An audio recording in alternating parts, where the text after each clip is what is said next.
I'm very pleased to welcome this afternoon our librarian, Patrick Gillett, who is going to talk to us about the treasures of the Thoresby Society collection. Patrick needs no introduction. He's been our librarian now for almost 10 years, and we're all indebted to him for the really excellent job he does. So I'd like to hand over now to Patrick, who's going to talk to us. Good afternoon, and thank you very much for coming and subjecting yourself to my exposition.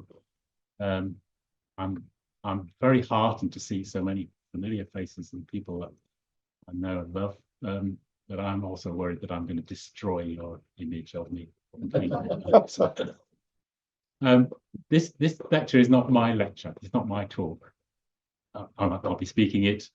I haven't learnt it. I'll be making it up as I go along. But it's based on this, which Alan has just pointed out to me has the wrong date. It's not the wrong date, it's the right date. This is the date on which it was first put forward by Stephen Burt with Eve's help, I think. And it was actually, I think I started on January 2017.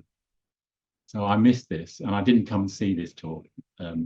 There's no, I didn't come. And so I have no memory of this. But it is a collection of images, mostly. It starts off, as you will see, with the classic lecture beginning. What are we talking about here? Treasures. Yes, I love the OED, my favorite book. A quantity of valuable objects, and keep carefully a valuable or valued item. And that's where Stephen Burt would have started saying, this is how we started the Thoresby Society. In 1889, we know this. And the purpose is to look after treasures. They wanted to stop these treasures from disappearing, either into the massive pockets of the Americas, or just, you know, frittering away into nothing. So Edmund Wilson founded, based on an existing club, which had been going on since about sometime in the mid-Victorian period. Something I've just recently found out. But it really pretty well starts in 1889. And one of the things was to publish a book a year. And Edmund Wilson, the first stuff was mostly about Kirkstall Abbey. So this is Wilson. And here is the Abbey with Hook visiting in the centre. Should be able to point at him. You probably all know what Hook looked like. But coming back to visit after he'd gone to Chichester. And these are our objectives. Books, manuscripts, deeds, and other objects relating to Leeds and district. Transcription, reproduction, and publication. Still a big one. Publication, not so much transcription these days. And meetings. Like this one, with the readings of papers and an excursion, which do still manage to do. And there's the excursion. That will be last year, I think, probably. Judging by the clothing. So what follows is a massive collection of images. And what I want to do is to use this talk to encourage you all to come in. I know most of you do already come in and just get involved in the archives. Benjamin and I went on a course on Monday, a Zoom course on basic archives management. And I've come out terrified, and I think Benjamin is probably feeling more sanguine about the number of things that we should be doing and don't do, and we need to start doing. But first and foremost, what we need to do is, so those things that we've got that haven't been listed, we want them to be listed. We want them to be out on our website or somewhere where people not in the Thoresby Society, but people in the Thoresby Society can see what we have and can say, oh, that looks interesting.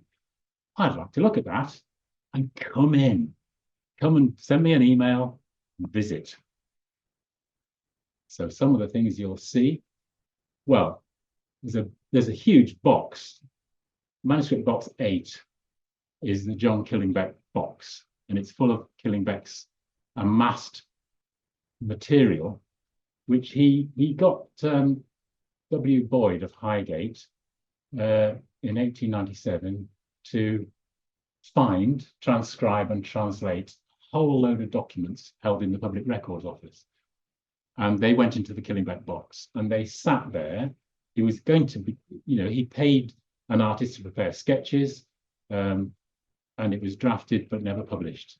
And it sat there until 2021, when Steve Burt published The Remarkable Story of Hunslet, which is based very largely on this. I mean, Steve did a lot of work on it and added an awful lot of stuff, but certainly Killingbeck is the centre of The Remarkable Story of Hunslet. And that's one of the pictures which he got done of fun things that happen in Hunslet. And you see Steve's book is mentioned there. His history of Hunslet became a remarkable story. Then we jump out of that.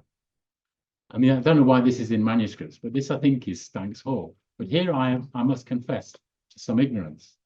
I think it's Stanks Hall. Can anybody give me confirmation? Yes. You're the experts. Yes, good. And I think the next one is an old picture of the same barn. So there's, I mean, I've heard people talking about Stanks Hall, and there's a group of people working on it, and things come out from time to time about it. It's owned by the authority. Focus on it, and more good things will happen in terms of preservation, I'm sure. I think that's the interior of it. This map, no. Anybody? Okay, so it's a mystery, which you will have to come in, and we will attempt to find it and work out what it is. I'm sure Steve will know. New Hall, it says. New Hall where? It's a Beeston. Beeston? Could be. It says CH1616. I wouldn't have thought that was drawn in 1616. Judging by the style. It's John Dixon, is it? So why has he put CH1616 on it? Maybe that's when it was started to be built, or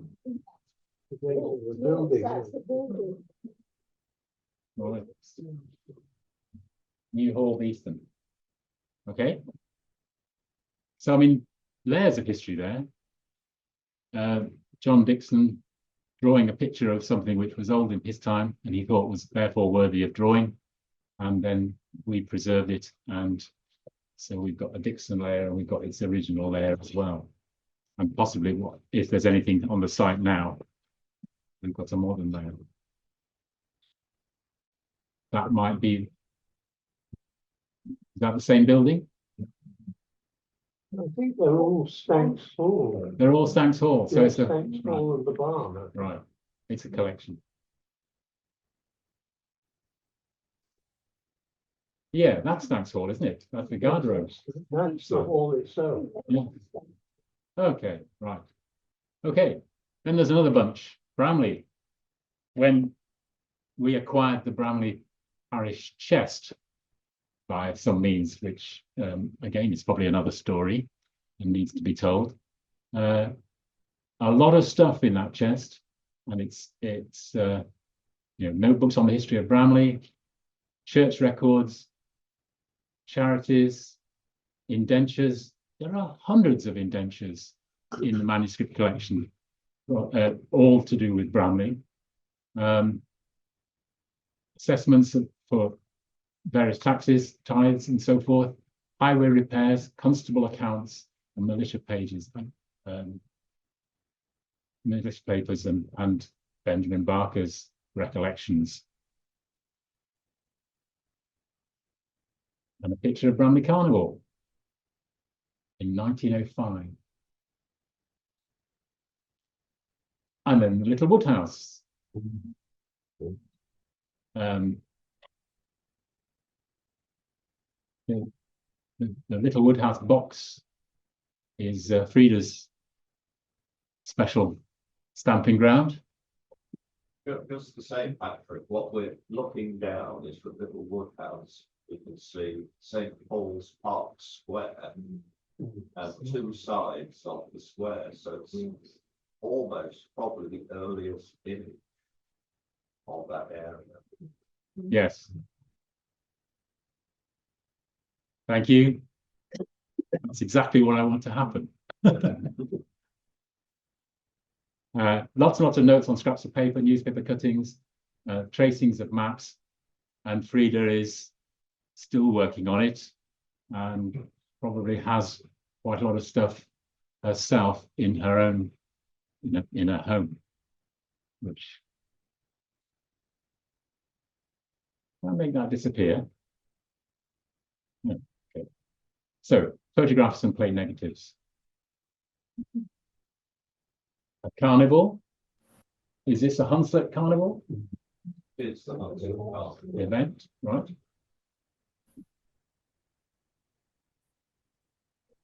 A lovely bit of real estate in, any guesses? Not York Road, is it? Again, something to come and investigate. The guy with the moustache, rival, is that Colonel Harding? This one? Or could we not see enough of him?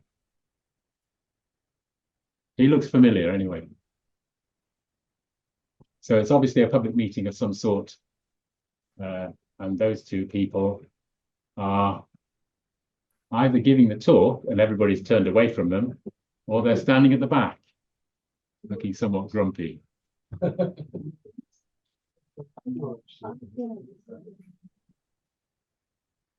Anybody?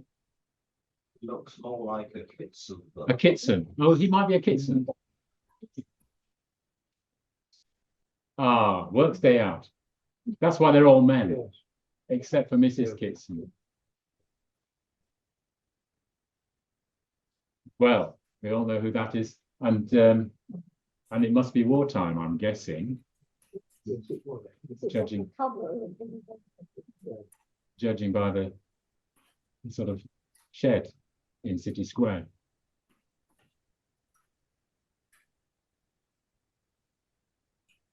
No, somewhere steep. Can't read. Everything must be sold. No offer refused. That's the closing down of factory, perhaps, or a shop. Is that the rotunda? It doesn't look as if it's in the right place for the rotunda, but it's obviously a round building.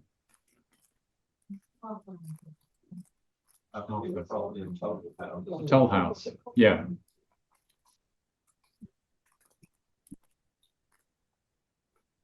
Well, yes, excellent. As well as the photographs,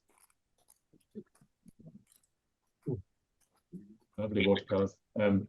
That's Lower Briggate, looking across to Trinity. Interior of, is it, or is it the reading room at the? Yes.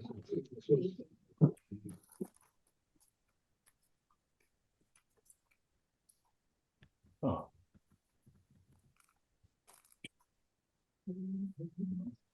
Bit of windmill, is this a?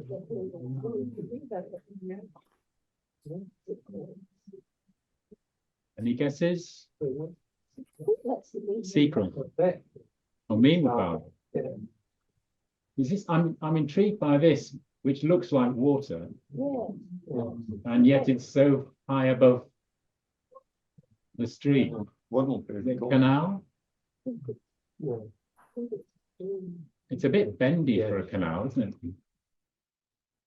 So maybe it was just a hopeful watercolorist.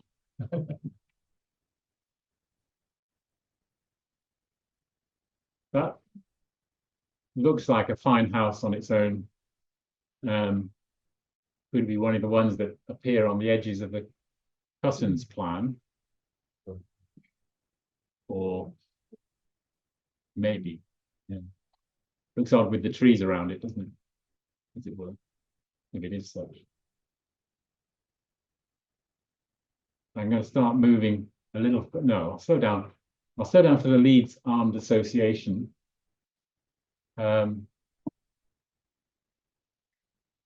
Images of our military or local military history. We do have some papers and stuff relating to the militia, and they would definitely repay perusal and consideration.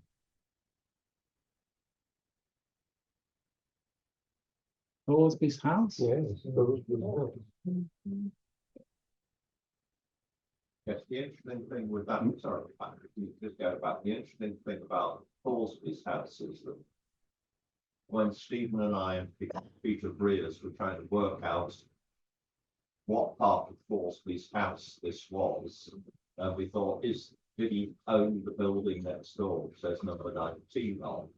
But in fact, the buff-coloured house, this is just part of Thoresby's house, because we eventually found a lancet slide which had the other half of the house. We see the passageway through on the left-hand side of the window, but we found a lancet slide that had the other half of his house. And when we did the book on Kergate, we got the designer to sort of blend the two images together, so people get an impression of what the whole house looked like.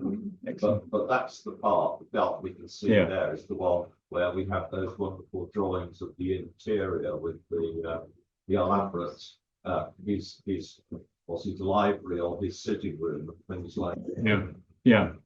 That was taken just before it was demolished. But we see at the back this wonderful chimney pot or chimney stack, because in his diaries, Peter will know a lot more about this than I do. But of course, Thoresby made a great thing of how he had effectively a brick chimney put in to replace the existing one to help make the house more fireproof. He supervised the workmen. Dear me. This thing, it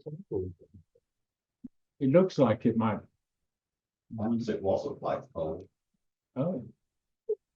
It seems oddly arranged. You know, I mean, if you had a flagpole, you wouldn't fix it to the middle of a slate. The other thing it occurred to me would be sort of like a pipe from a flue, yes. But if he's got this wonderful chimney, which has given him great pleasure, surely he wouldn't do anything quite so terrifying as stick a flue out through the roof. Interesting, though. I mean, what's this? Yeah, I'm fine. There we go. Not a Velux window. Well, presumably this picture is a long time after Thoresby's time, isn't it? Yeah, Yeah, yeah. it must be, is it a 19th century? yeah. So whatever's happened to between Thoresby and, his chimney is there, but other things may have been added. Okay, postcards. Now I know little about the postcards. Postcards caused Roy to want to give up his life, and so the postcards are waiting for some other very strong-willed person to come and list for us, and not because they're uninteresting, because they aren't, but because there are so many of them. Lose the will to live. Lose the will to live. Thank you, Roy. You got your mention. Yeah. But I mean, look, interesting. How is the old Crown Inn on Kirkgate the birthplace of forestry? For heaven's sake. Where's the nearest tree? Yeah, the ancient order of. Right. Never seen a tree in their lives.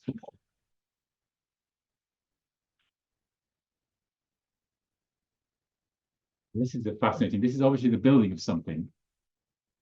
A canal, perhaps. But what are all these blocks? Oh,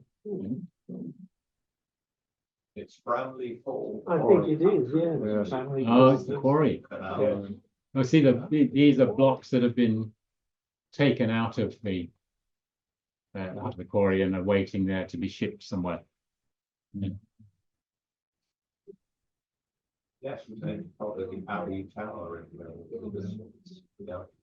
Here, with the look, So we're looking into these. the obligatory little crowd of rooks above the Abbey Tower in true romantic fashion.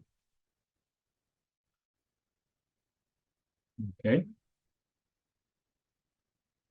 Now I should recognize him, but I don't. That's the man. Okay, See you. the one, right.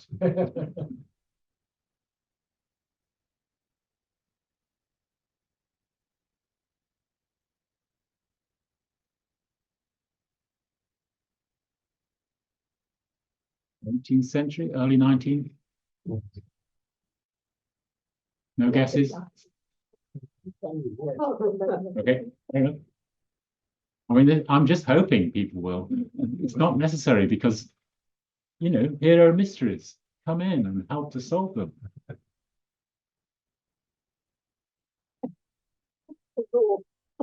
Don't know. You see, by spy.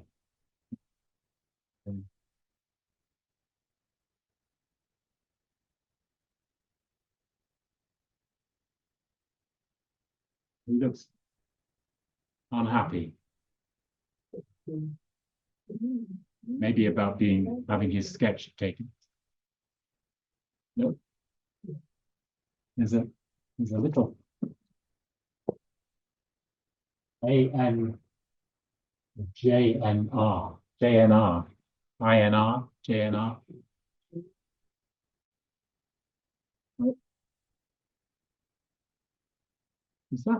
That's not Hook, is it? Dr. Hook, I think. It is, right.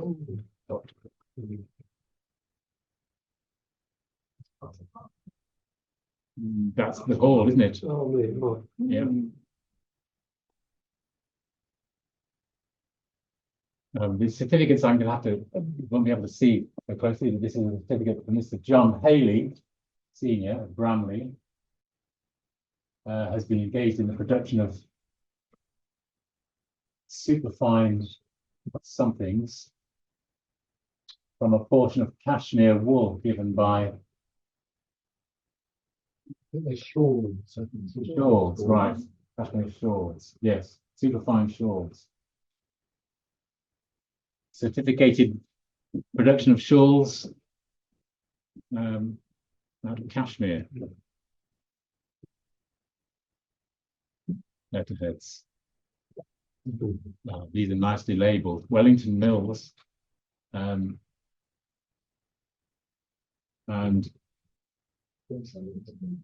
Titley Tathams Mill. Sure where? Well, I think this was just over Victoria Bridge. So it's more or less water lane. Right, okay. That's where it is. So it's presumably under Asda now.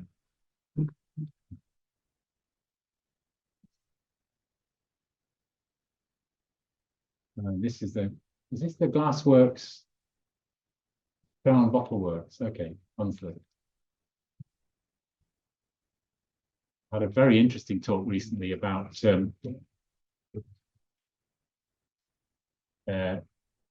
Glassworks in Hunslet with the Phil and Lit.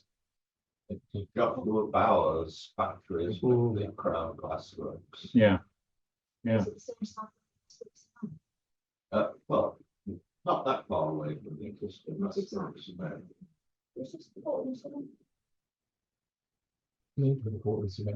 That was the lecture, wasn't it? Saying that he would have been practicing making Portland cement using kilns at Bowers Bottle Works. Sorry. The thing about Glassworks is that those things you go inside to do your glass, as opposed to putting things in them and standing outside.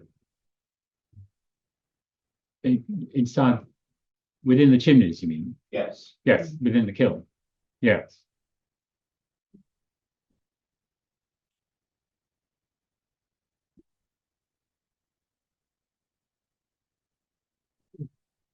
Right, a place of interest to the British Library, we hope.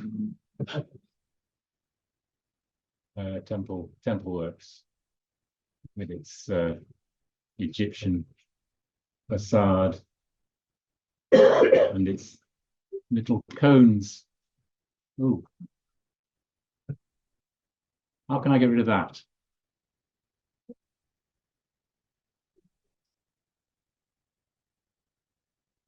And why has that happened? Well, let's just shut it. That's it. There it goes. Okay.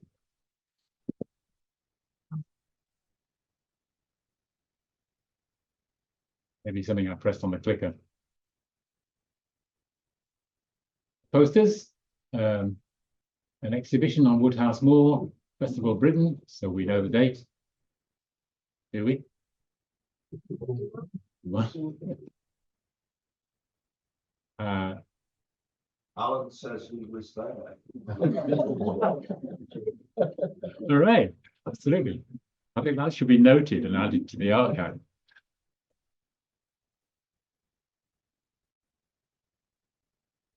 This doesn't look like a sale plan. It's some of the pictures that occur in sale plans, which we greatly value the sale plans for. But not just the pictures, but also they have maps with them, which we're not showing. And we have recently acquired a very large number of sale plans from West Yorkshire Archives. They were getting rid of their duplicates, so we've inherited them. So our collection of sale plans is really quite big now, and needs quite a lot of work doing to it, in that they need to be, the new ones need to be put into plastic folders, labeled and put into date order and put into new boxes, which is something I do when I have an odd moment spare. That's the, sorry? Obviously, yeah, that makes sense to me. So opposite the Institute.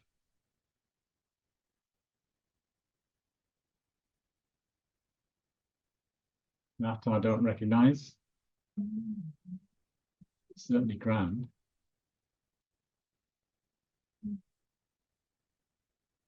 And some interiors.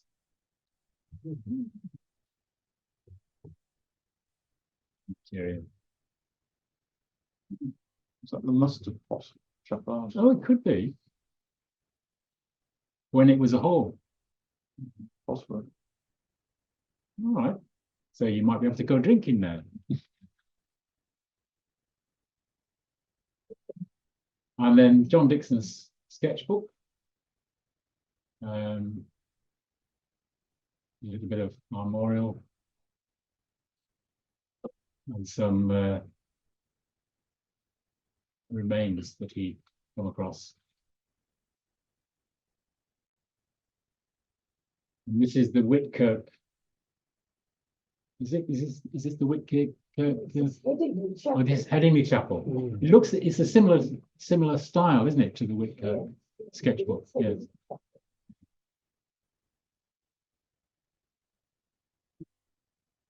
So Punch Bowl Inn. Don't know whose sketch. Yes, that's Hunsford. Yeah. Hunsford. Yeah. Maps, plans and panoramas. Well, we have a lot. And this map must be fairly early, judging by the white cloth wall being there. It's the Giles 18. Right, Yeah. right. But a very much a subsection of that large map. And this is the map that Sue has used to organise part of the website about the townships. So you get to see that quite frequently on the website if we're looking at that.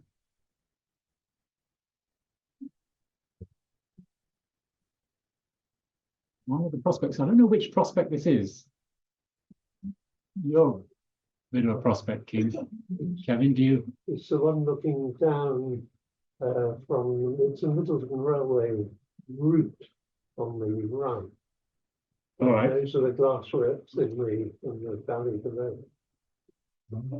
So it's Alphonse Hughes. Yes, that's right. Thank you. I tried to remember. 29 to 31, something like that. Excellent. Yeah.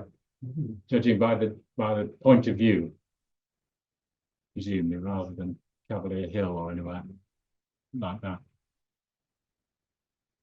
Well, this is the racecourse, which I didn't know until I started looking in the archives that Leeds ever had. And It's Cardigan Fields, I think. yeah, yeah, So it's where the view cinema is now. Yes. The viaduct on the left is the one that's still left. that viaduct. That one. Yes. Yeah, That's the one that goes across. existing viaduct. So this, Yeah, is, valley. this is where that big complex of retail is, and presumably Yeah. somewhere around here is Kirksall Road. Or what was there? Yeah. This way. Across the Oh, along the front. Oh yeah, right, okay. Yes, because it goes under the viaduct, of course, yes. This is Kirksall Road and the river's over there. view of the dump. Yeah.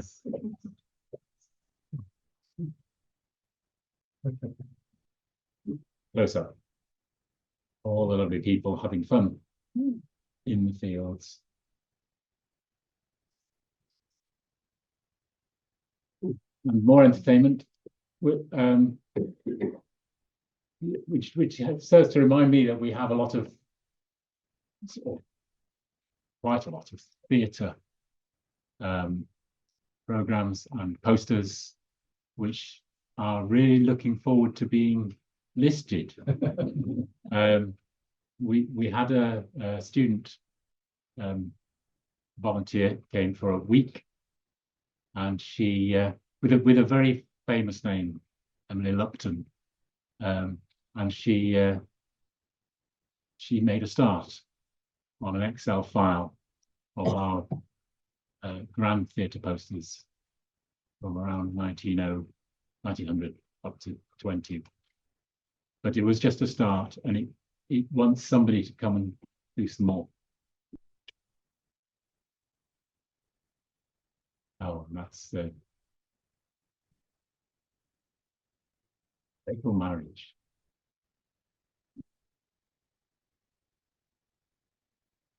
from the theatre room.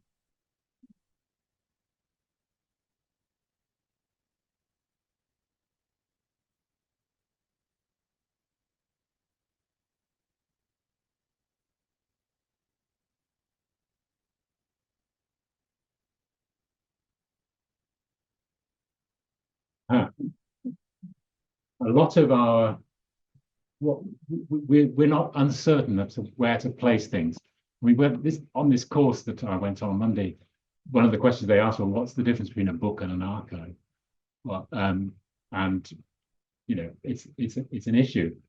But we've decided some of these pamphlets, booklets that are in our archives or in our ephemera collection will be better out and more accessible. So we put them in pamphlet boxes. And if you haven't come across them yet, the massive range of pamphlet boxes in the Thoresby room really, really repay a bit of digging. Just open, you know, take a box at random, open it up and have a start reading, and pleasures burst forth.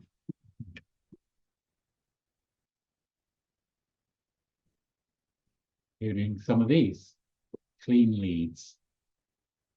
Yes, that top picture is exactly as it is now, isn't it? Yes. I'm interested in, what are these?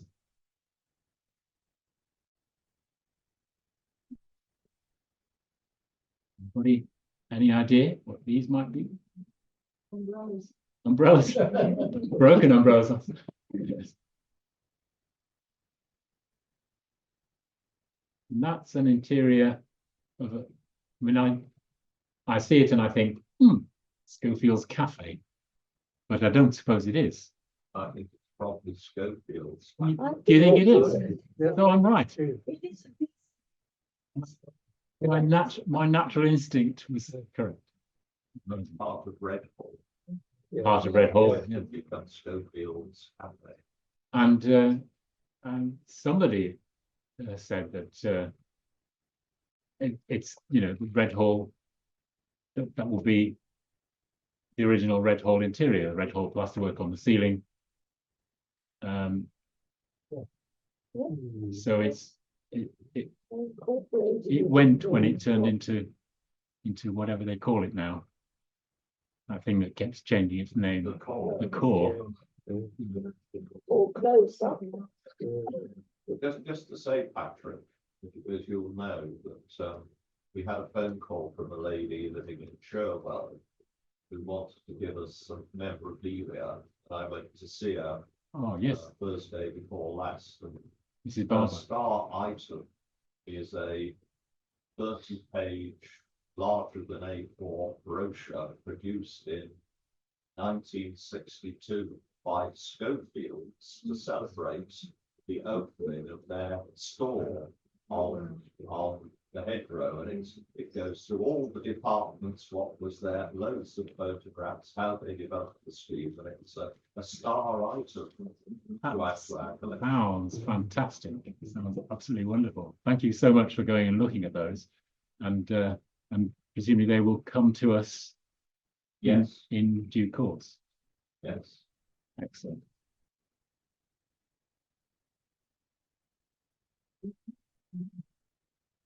Should be Burton, shouldn't it? These all ready cut, waiting to be sewed. Suit pieces, suitings.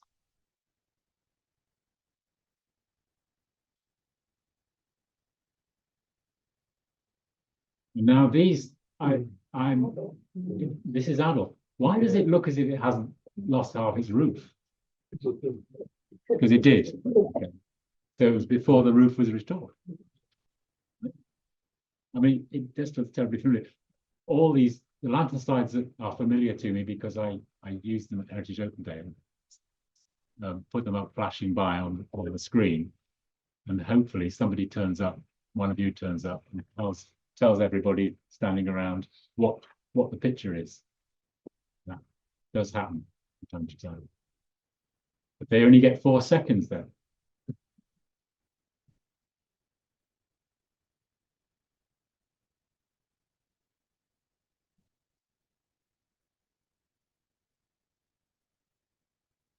This guy in the bowler hat here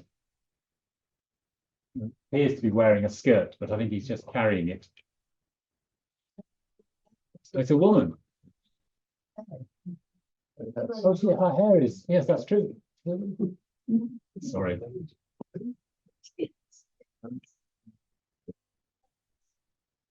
Well, is it moving house No, I think it's just a man who sells Yeah. basketry. or a woman who sells basketry? Yeah. And what's this great lump of fur in the middle? And she's carrying one. Is she selling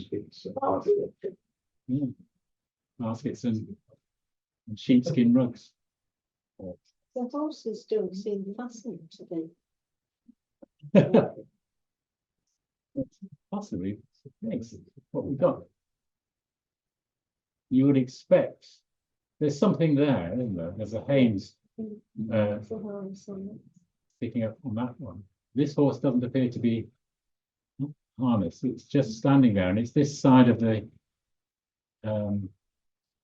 cart. So maybe it's along for the companionship, or about to be harnessed in, or when the first one gets tired. Who knows?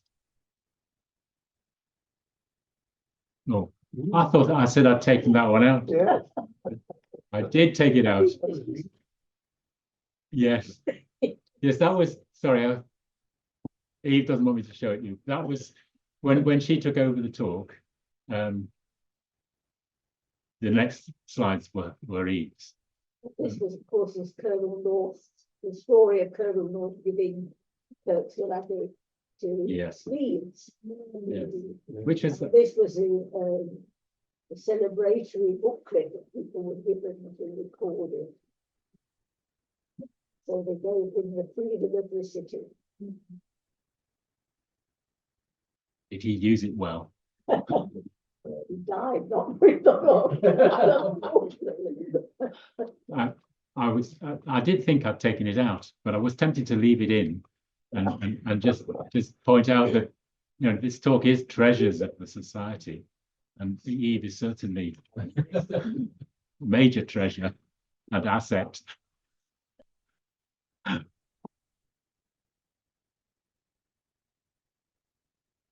This is more Bramley,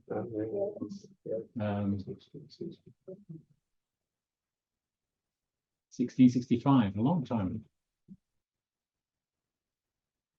before most of our stuff, so it's early. And is it some kind of legal? It's a constable. Yes, it's a constable, yeah. So it's talking about somebody who's been taken up, or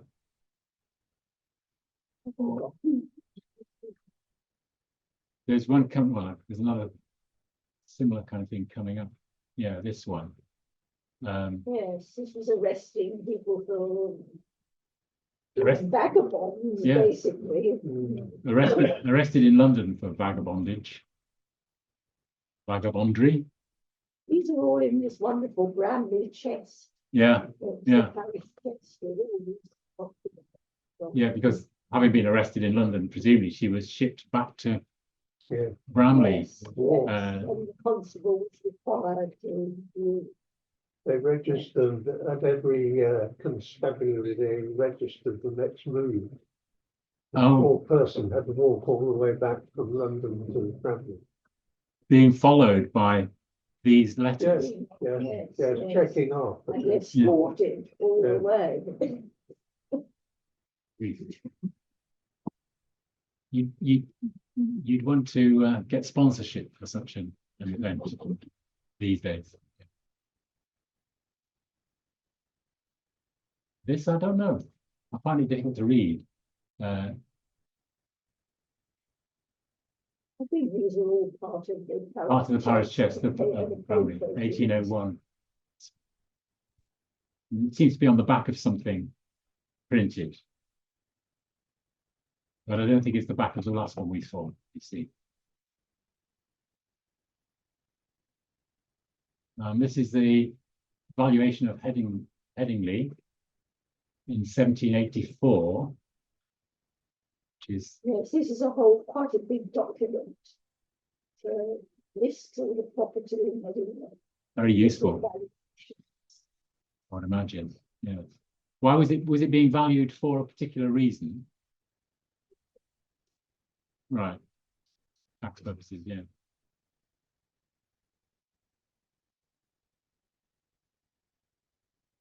This is effectively a sale particular. Well, it is. Land in Headingley.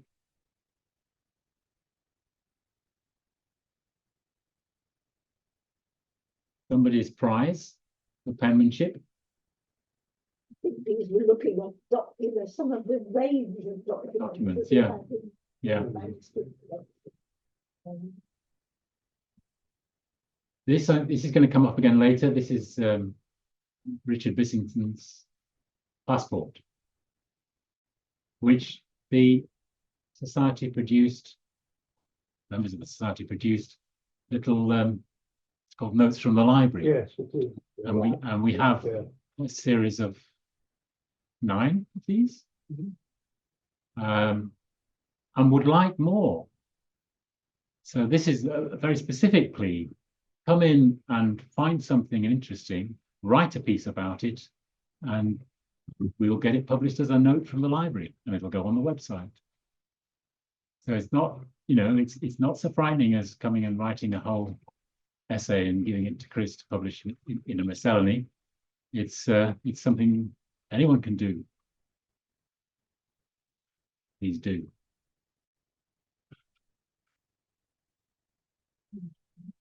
It's a diary. This is to show that we have. We these have diaries. collections of diaries. Not which one this was, but we've got these volumes with, and then they're fascinating sorts of information and things here in people's everyday lives and concerns. This is the Ripon Millenary, Yes. which is the subject of a notes from the library. A peculiar event. My grandmother was actually one of the flower girls in this. There you go. That's. Did you supply the archive? No, it was there. And this is Colonel North's check, which I've reproduced towards the end of the talk. Actually, looking at the time, I ought to be finishing. So now we're on to the ones that I added. Very few. Bissington's passport, notes from the library number 2. This is something that isn't, nobody else's. I came across this recently. It is part of the Thoresby collection of ghost stories. SD9D. SD9 has is the manuscript box in which these things are kept, and it has a number of his wills and his father's will and his uncle's will, Thoresby's own will sort of going through, and it also has ghost stories which he collected, either written by somebody else or written by him. This one I've put in because it's different from all the rest of them. It's in Latin. So there are 2 good reasons why I can't do it. One is my Latin isn't up to that, and the other is I find it really difficult to read the writing. But there's lots of this kind of fun, reading difficult manuscript and trying to work out what it says, which is, it appeals to the kind of person that's interested in Latin, maybe, the kind of person that does crosswords, the kind of person that does Wordle, puzzling out what it might be. Hours of fun. And this is actually the ghost story, which I did manage to transcribe a little bit. It says, disturbed. That's this word up here at the beginning of the shop. We had been there but a few nights, but the servants began to talk in the daytime of noises. Can't tell what kind of noises in the night. I was something to something. It was anything but the greyhounds walking up and down in the garret, and told them, sure, it must be so. But presumably later on in the story, if I had the persistence to go on and read the whole thing, it would have proved not to be the greyhounds. And the next night, the greyhounds were under control and the noises still occurred. Oh, very scary. And I was alerted to the existence of these by a lady who came in, Sasha Haley, I think, to look at these documents for something she's writing. And she said, somebody else, and I have her name, has already written about these documents and ghost stories in general, of which these were one. And she was saying that ghost stories were something that in the early modern period, people were interested in them because they supported the belief in the existence of God. If ghosts don't occur, or if ghosts do occur, then there must be something greater than us and the ghosts. And this is a recent acquisition, are some clearance maps, which are available to look at on the website. The story about them is that they were found in a skip outside Waterloo House and transferred from the skip to Stephen, but that we probably wouldn't be able to keep them, so we hastily scanned them, and then Stephen was told, "Oh, you can keep them. It's all right." But these are the maps showing the area, and opposite each map, they're in a book form, are the handwritten lists of the compulsory purchase orders and so forth relating to them. And that's the end of this, but I have something physical I want to show you. I realise I'm getting close to 2 o'clock. One of our library helpers, I'll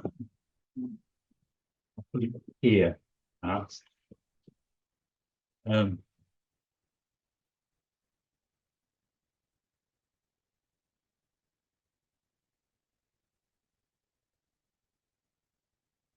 Sorry.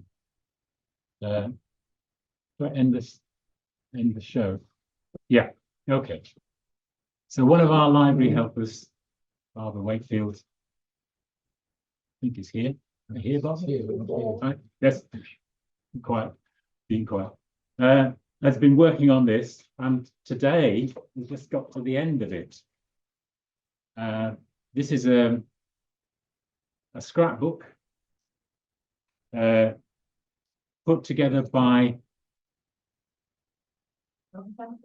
John Tempest, thank you. Mine's going blank here. In 1862-63 or thereabouts. And we bought it. I think we were alerted to its existence by Michael Meadowcroft and went and paid whatever we paid for it. I've already forgotten. And it's just full of John Tempest's scraps, newspaper scraps. Lots and lots of pictures from things like the Picture Post, or whatever, and lots of newspaper articles, and just a few little bits of his lovely copperplate writing, or explaining things or commenting on things a little bit. And Barbara's been going through sorting out which bits of it are to do with Leeds or Yorkshire and which bits are not. But whether they're to do with Leeds or Yorkshire or not, they're still a fascinating representation of the mind of John Tempest, big name in Leeds, and his what he thought was things that he felt were important in 1862-63 and wanted to save for posterity. It's a genuine archive. It's lost a lot of its information in that all the newspapers are undated, but there are enough dates in it for us to assume that it was happening around 1862-63.